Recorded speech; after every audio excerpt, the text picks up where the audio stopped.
So let's watch it together. Within the Pokemon community, there's a set of self-imposed rules you can add to the games to make them more challenging, called a Pokemon Nuzlocke. You can only catch the first Pokemon you run into per route. If a Pokemon faints, it dies, and you can't use it anymore. And you have to nickname your Pokemon to get more attached to them. That means if you aren't careful, you can technically lose a Pokemon game under those conditions. I've wanted to do a Nuzlocke for the longest time. I've started a couple in the past, but never actually got to finish any because busy. But today's the day that all changes. I decided to make a video on my first full attempt at a Pokemon Ruby Nuzlocke. Let's see how it went. After breaking free from the back of the moving truck my mom stuffed me in and introducing myself to the neighbor Brendan, the kid that I always thought was a monkey said that he heard screaming up ahead. Professor Birch is getting mauled by a level 2 Poochyena, so I let his Torchic out and she scratches the crap out of it. He gifts me Torchic for rescuing him, and I name her Teriyaki, my first Pokemon. Walking up the route more, I run into Brendan, who challenges me to a battle, where Teriyaki proceeds to also scratch the crap out of his Mudkip. Good job, Teriyaki. You're 2 for 2. Doing great. Professor Birch gives me 5 Pokeballs, and the Nuzlocke has officially started. I walked back up to catch my first Pokemon and ran into a Zigzagoon. Alright, not the best, but I can work with this. You know, I think we're gonna have a really awesome adventure.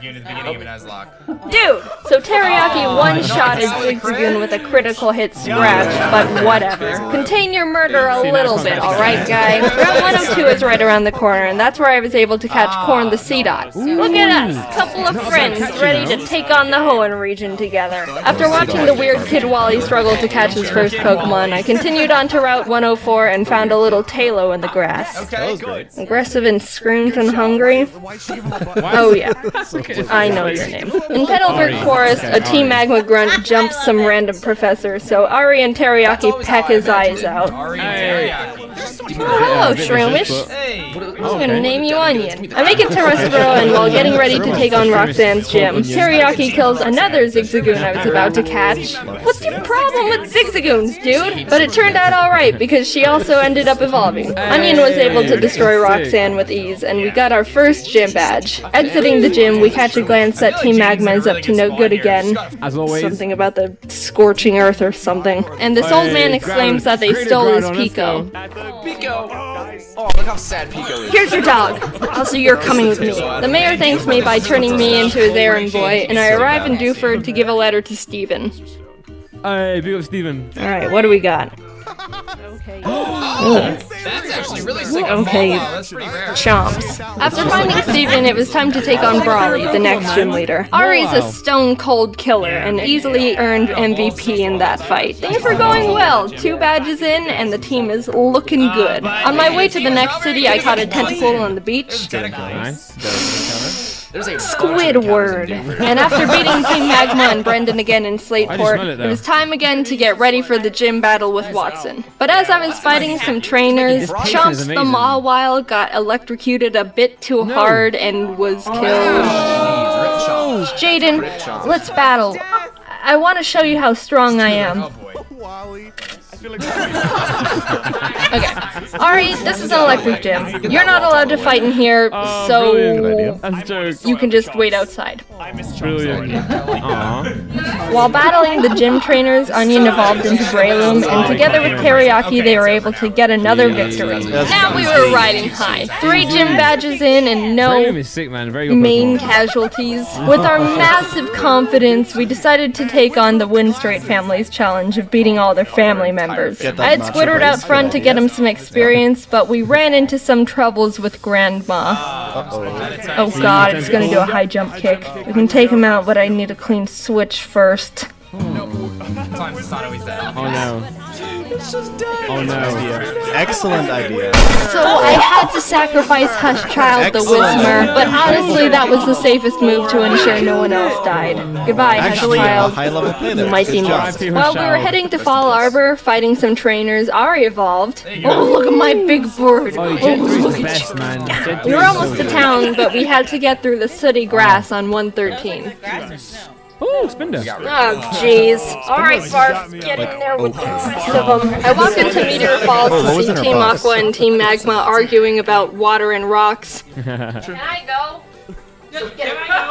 They kept complaining and I had to go up the volcano they were blocking to fight Maxie, the team magma leader. That was a hard fight. Onion and Teriyaki were able to take out his mighty NM Camerupt, but his Golbat hit hard. I ended up having to switch in Ari and double team up to win the battle. Not the most honorable of strategies, but it worked and we're moving on. On the way down the volcano, I ran into a matchup.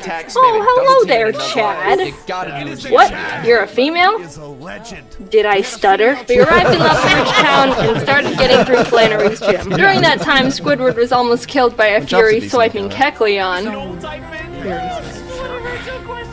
Oh. Yep, that's Oh gonna my do a gosh, lot. that does a Tentacles lot of physical damage. defense is paper.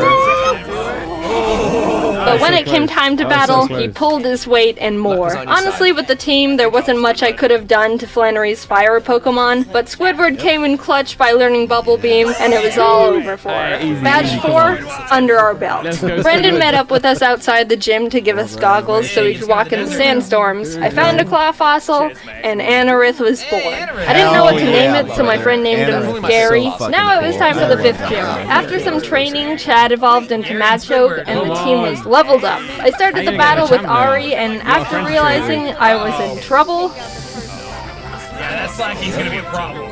Yeah, that doesn't do a lot of damage.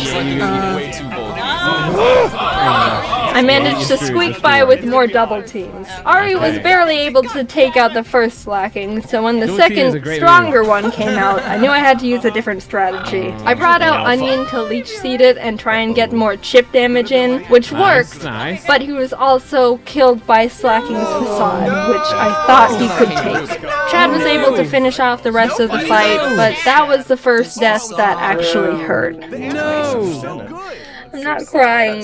Someone's just chopping onions in here. But with every down, there's enough. And Corn stepped up and was ready to fill Onion's spot. While passing through Mauville again, Watson asked us to help him turn off the city's generator. And while down there, I found a Magnemite. Magnemite, Wanna come with? Guy, let's go.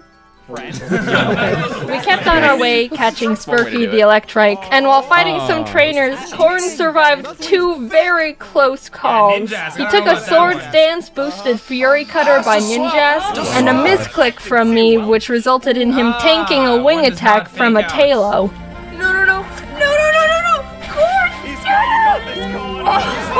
Dude, Corn, I'm so sorry. You're such a trooper. Good news is Squidward evolved while training, so that's neat. We arrived in Fortree City, and this was a gym I was really nervous about. Not only did we not have a good team to take on a flying-type gym, but Winona's Altaria is notorious for sweeping teams if she sets up too many dragon dances. I went to the grass to train up the team, It literally has a move and that the it can't learn at worst its level. happened. Cheats, man. Corn was killed Cheater, by haka. pin missile from a Zigzagoon. Wait, no. Stop. That would be my exact reaction. I mean, it wasn't gonna be good against Corn, no, Corn! You monster, how could you do this? Is this why you kept trying to kill all the Zigzagoons? I want to think that Corn sacrificed himself because he knew we were at too much of a disadvantage going into Winona's gym, and by opening up a space, we could get the type advantage we needed to stand a chance. With a heavy heart, I brought Zip Zap Zop the Magnemite to the team, and realized how much more grinding I was gonna have to do. I had to fight so many Merrills to get Zip Zap Zop on par with the rest of the team. You wanna know how many? The move Thunderbolt can be used 15 times before it runs out, and I had to go back to the Pokemon Center almost 6 separate times to refill it, meaning Zip Zap Zop killed more than 80 Merrill that were living in that lake. Winona led with Swellow, which Zip Zap Zop was able to take out, but she immediately brought out Altaria, which made me very scared because I know she's got Earthquake on that thing. I didn't have a clean switch, and I knew no one on the team could take 2 hits from this Cloud Bird, so I ultimately decided that I'd have to have Zip Zap Zop paralyze it in exchange for his death. Goodbye, Zip Zap Zop. You weren't here for long, but your efforts will not be in vain. Oh, you did Oh my god! Somehow Zip Zap Zop lived the earthquake on 2 HP like a mad lad. Not somehow, exactly because of the HP. Korn must have been looking down on us for that one, because there was definitely a 90% chance Zip Zap Zop was supposed to die there. With that string of luck, I was able to switch Ari in for Zip Zap Zop to predict another earthquake, and started chipping away at the Altaria, which was not gonna be easy. She was already starting to stack up those dragon dances, which make her moves even more powerful, and I was legitimately sweating. But with what little luck we had left, Winona got greedy and tried to get in that last dragon dance, and that's when Ari was able to swoop in and snipe that kill. If that Altaria would have decided to attack at any point, she would have one-shotted anyone and everyone on my team. Thank you, Korn. You shined your photosynthesis onto us. From there, I was able to heal up Zip Zap Zop and sweep the rest of our team. The 6th gym badge was ours.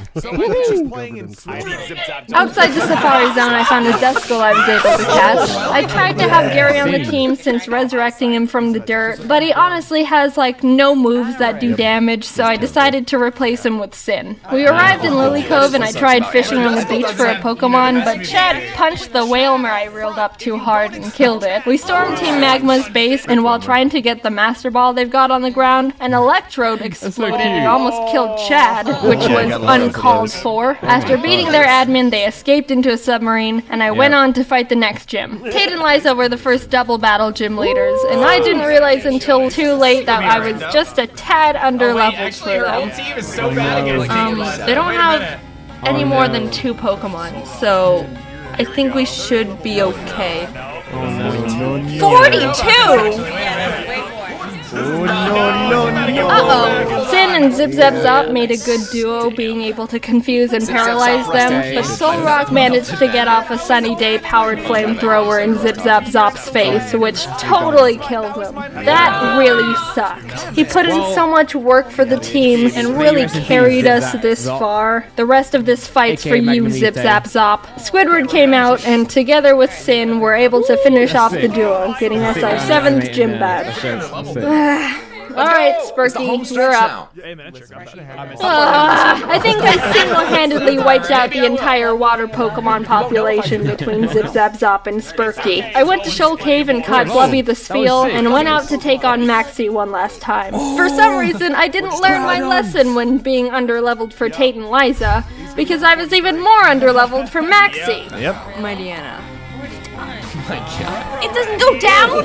This fight was rough. Chad was able to take out his Mightyena, but I resorted to Squidward when his Crobat came out, and luck wasn't on my side here, because Squidward was killed by a high-roll wing attack. The way Pokemon works is there's a small range of damage an attack can do. It's not actually the same all the time, and it's kinda based on chance. So even though it looked like Squidward could have lived 2 wing attacks, Maxie was able to get a low roll on the first one, and a high roll on the second, which was the death of Squidward. But it wasn't time to give up. We had to persevere for Squidward. Ari came in and took out the Crobat and lived on 1 HP when hit by Camerupt's Rock Slide. It was a tough battle, but we squeaked by. Oh my god. Barely. After that fight, I needed to take a step back and seriously grind up the team again. If we were just a bit more underleveled, we would have been murdered. Blubby joined the team and we got to work, eventually arriving in Sutopolis. Steven and the Sutopolis gym leader, Wallace, were there saying Groudon was in the cave because someone used the wrong orb and pissed him off. So I went in there, walked up to Groudon, Master Ball him in the air. There's no way I'm fighting Groudon. Now get in the box. While fighting Wallace, Spurky was able to take out his Lubdisk and Celio. Sin beat his Whiscash, and Chad finished off the Milotic. The team was perfect. And after obtaining our final gym badge, I knew we were ready for the Elite Four. We got through Victory Road. Wally tried to fight us for the last time, but he just needs to stop. We exited the cave, And there it was, the final challenge. Here we go. Sydney was up first, and honestly, he wasn't a challenge at all. Chad and Teriyaki were able to take care of his team with ease. Phoebe wasn't difficult either, with Sin and Blubby being MVPs. Glacia was a bit tougher. Teriyaki was able to take out her Glailies, and Spurky could handle her Celios, but her wall rain was the big problem. Wall rains are thick, can tank a lot of hits, and can do a lot of damage. I would know, because I have one. I brought out Chad and she was able to get in a good amount of damage, but she was ultimately killed by Blizzard. Sin came out to try and confuse it, but it broke through the confusion and landed a Sheer Cold. Sheer Cold is a one-hit KO move. It has a 30% chance of hitting the target and will fail if the target Pokemon's level is higher than the user's. But even under all those conditions, it hit. And Sin was killed. Two great team members, down and out. Chad was with us for so long and pulled so much weight, and Sin got us through some really tough battles. Even with those losses, we were able to finish Glacia off and move on to the final Elite Four member, Drake. Drake's got a tough team, but we've got a Blubby, and she wanted revenge for her fallen comrades. She ice-beamed every single one of Drake's Pokemon. Just a straight-up massacre. And with that, it was on to the last battle. Steven Stone. I was legitimately nervous. I led with Spurky to take out his Skarmory as quick as possible, and Blubby was able to take out his Claydol and Aggron, but then came his Metagross. This might be the end. Metagross is Steven's strongest Pokemon, so I needed to hinder it as much as I could before it started doing serious damage. I knew his Metagross had Earthquake, which would definitely take out most of my team, so I had to have Spurky Kamikaze to get a paralysis off. Blubby came out again, and after a lot of hard work, finally beat the Metagross by spamming Surf. Teriyaki was able to finish his Cradily, and his final Pokemon was Armaldo, Gary's final revenge for getting booted from the team.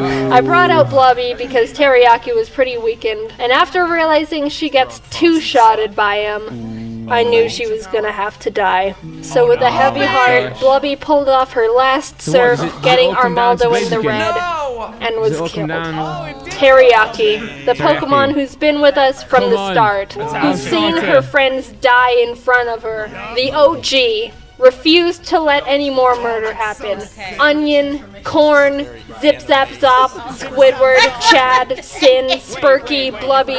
Their zeros and ones won't go down in vain. One good kick to the head, and we did it. We completed the Pokemon Ruby Nuzlocke. Teriyaki and Ari were the only survivors, but the whole team put in a lot of work to get us to #1. A cheers to the true Mad Lads. Oh man, come on. That's it? That was great. That was a video, man. And she put Chat and Jade animation on his Chat's on screen now for helping you do it. Make sure you guys go check out Jade's really good YouTube page she can do regardless. Yeah, that was a great video. And great, just like, You want to say? The team I know you out there who have tried them before and have done them and will know how difficult these are. But even me, for someone who has never tried them before, I can see other YouTubers do it and other people do it. I understand how hard it is. Electric wall ring. Well, apparently Jaden knows your shit about.